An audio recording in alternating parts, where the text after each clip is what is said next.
You've got to sell yourself every day on your abilities, on what you're doing, on the goal that you want to reach. You've got to sell yourself every day, every day, every day. According to your level of belief, it will manifest itself in what you're doing. Whatever we have right now, whatever we're demonstrating in our lives, is a result of what we believe subconsciously that we deserve. And part of increasing that belief level is that you have got to convince yourself every day. You've got to sell yourself. I do a lot of training for many corporations, and I conduct sales seminars, and I've heard all kind of guys doing techniques and training people techniques of how to close sales and how to work with and begin to control the sale and how to ask for the close. Let me share something with you. You can learn all the techniques in the world. If you don't believe in yourself, it won't happen for you. I learned all of it. So that's why I do a training called Focus on the Seller. You've got to focus on you. And as you convince you, as you sell yourself every day, every day, every day, you will begin to see a difference in the things that you're doing. Selling yourself on your ability to perform a job, to achieve a certain objective. Telling yourself every day, here I go again, and I got what it takes. This is my day, and nothing out here is going to stop me. Push yourself. Most people won't do that. Most people give up on themselves easily. You know the human spirit is powerful. There's nothing as powerful. It's hard to kill the human spirit. They asked Benjamin Disraeli, a man who became the head of a country at a time when Jews were not allowed out after 10 o'clock. They said, how did you do it? How did you achieve it against such great odds? He said, nothing can resist the will of a people that will stake even their existence on the extent of their purpose for good. That when you have a made-up mind, when you decide that you want to do something, I was reading something the other day, he said the power to hold on in spite of everything, the power to endure, this is the winner's quality. The hunger, the ability to face defeat again and again without giving up. This is a winner's quality. You have that quality within you. When you're hungry, you don't care about the facts. You don't care about the odds. Doug Williams played for the Washington Redskins, quarterback. John Elway of the Denver Broncos in the Super Bowl. Everybody was talking about Elway, Elway. After the Super Bowl, when Doug Williams made a historic passing game, they asked him, said, how were you able, in spite of all of that negative publicity saying that you couldn't win, how did you do it? He said, I ignored my critics. I just didn't pay any attention to them. I ignored myself because they kept on saying it so much. There were times I doubted whether or not I can do what I needed to do. There's a Doug Williams in everybody here. There's greatness in you. And you've got to learn how to tune out the critics outside and the critic inside. And says, I'm going to do this. I'm going to harness my will. And I'm not going to let anything stop me. I deserve this. If you want something, you have got to be relentless.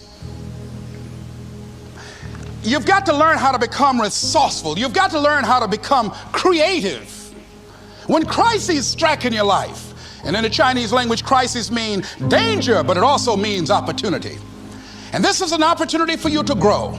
And you've got to be so relentless, regardless of what comes down the pike, that you're always looking for a way to get over, always looking for a way that you can break through, always looking for a way that you can win, always looking for a way that you can strike a telling blow. And pretty soon, I think there's some people watching us in the universe that say, wait, let's call a meeting over here. You know that guy Mustafa? Look at him down there. He won't stop. Just that fool don't know he can't get over. Look here. Why don't we do this?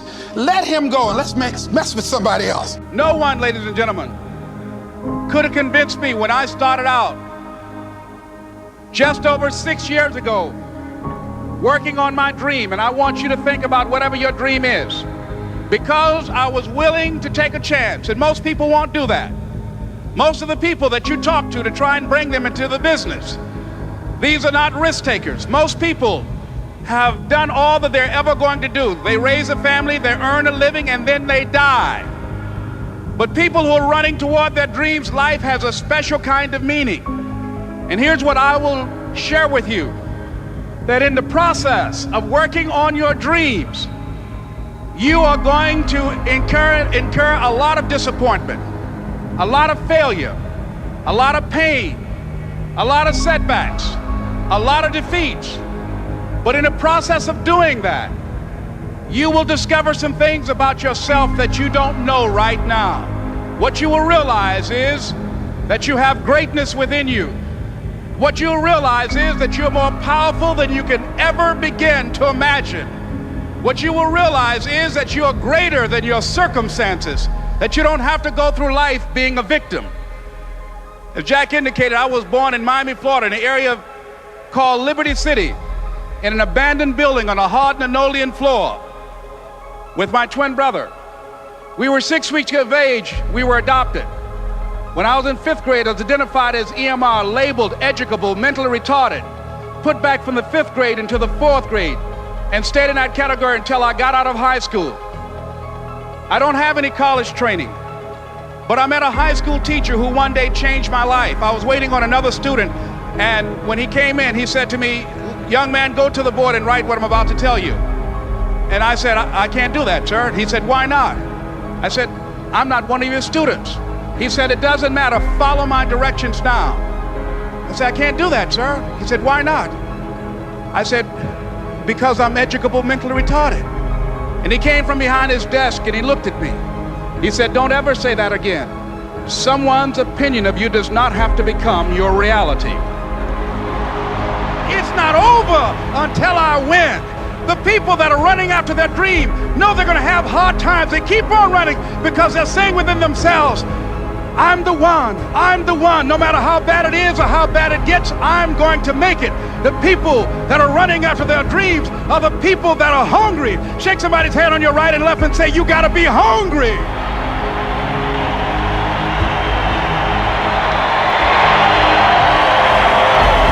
And as you run toward your dream, that if you want a thing bad enough to go out and fight for it, to work day and night for it, to give up your time, your peace, and your sleep for it, if all that you dream and scheme is about it, and life seems useless and worthless without it, and if you gladly sweat for it and fret for it and plan for it, and lose all your terror on the opposition for it, and if you simply go after that thing that you want with all of your capacity, strength and sagacity, faith, hope and confidence, and stern pertinacity, if neither cold poverty, famish or thought, sickness or pain or body and brain can keep you away from the thing that you want, if dogged and grim, you besiege and beset it, with the help of God you'll get it.